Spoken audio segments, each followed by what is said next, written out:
Isang gabi naglalakad ka pa uwi galing trabaho. Pagod na pagod ka. Tapos may nakasalubong kang isang bata.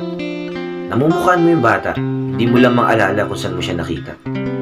Lumapit siya sa'yo. Tapos ang sabi niya, ang layo na nang narating mo. Proud ako sa'yo. Pagod na pagod ka na, pero hindi ka sumusuko. Nagulat ka sa mga sinabi niya tapos bigla siyang tumakbo. Paglingon mo, wala na siya sa paningin mo. Bigla mong naalala kung sino yung bata na yun. Ikaw pala yun 20 years ago. Pinapaalala niya lang sa'yo na magpatuloy ka lang. Minsan hanap tayo ng hanap ng motivation at inspirasyon. Pero hindi natin alam, sarili lang pala natin yung makakapagpamotivate sa atin. Paano kung makita mo talaga yung batang ikaw? Ano kayang sasabihin niya sa'yo? O ano kaya yung sasabihin mo sa kanya? Maging proud kaya kayo sa isa't isa.